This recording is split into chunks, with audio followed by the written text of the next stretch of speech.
Hi everybody, I'm Matt Anderson, and in this video I'm going to talk about why shifting your identity is probably the least understood and most impactful thing you can do to get a massive change going on from where you are now to where you really want to go with not just your business but the rest of your life.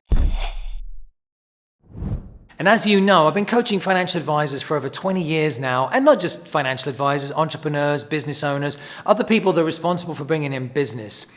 And what I've found is I think there are 5 main big obstacles that people have that they need to overcome.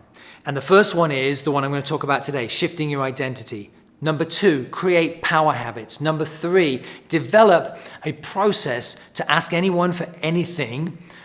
Fourth one is how to turn relationships into advocates. And the 5th one is, frankly, get out of your own way because you're the biggest obstacle.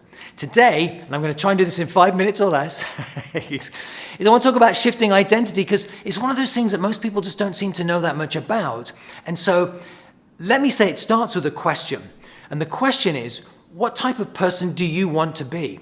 Between now and the end of the year, what type of person do you want to be? Who do you want to become? And once you can start to think about this literally identity shift, then you can start to figure out what you're going to do. But first, you've got to get your brain on board. And as I've explained in previous videos, it's the big mistake we make with New Year's resolutions is we forget the part about getting our brain on board, that if our brain doesn't see us as being this big time producer, this person who can make 7 figures or more in their business, if we don't even see that as possible, if we're currently making 100K and don't see ourselves as being capable of making 200K, it simply won't happen, even if we start to do some of the right things. So it starts with those questions, and then there's some other mindset pieces that you want on board as well. You want to be making that shift so you no longer ever see yourself as some salesperson and shift to, I'm an advisor. I'm just here to help. I just love helping people because people can sense that. So that's another piece that you want as part of this identity shift. You also want to have a mindset, I call it the half marathon mindset, but you know, we all need this mindset that we're going to stay in the race. We're not going to drop out after mile 4, and that it's not going to be that easy.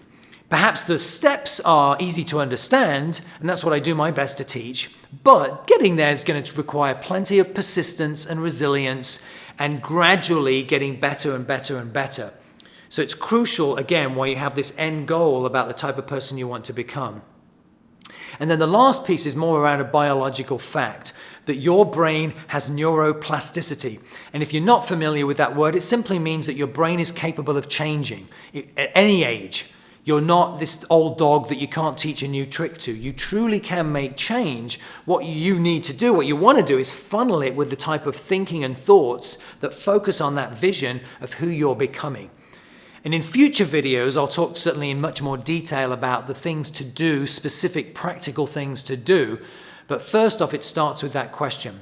And then my last point on this topic is when you ask yourself that question, what type of person do I want to be?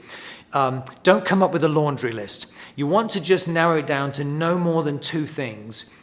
Why? Because otherwise it's going to dilute your focus and you're literally going to be like that rabbit chasing too many different things. And you don't want to be doing that, right? You want to be chasing one thing. Actually, I shouldn't have said rabbit. It's he who chases 2 rabbits catches none. It's a Chinese proverb. So you're the one chasing too many rabbits. So focus on just 2 things and that's enough. And in fact, 1 is fine, but don't have any more than that. So you probably want, what would be some good examples to give you in terms of great identities if you want to get better at what you're doing. So it's things like increasingly focused, increasingly organized, an increasingly effective prospector. Include the word increasingly because it's something your brain can buy into that you're becoming better at, even if today you're not that good at it.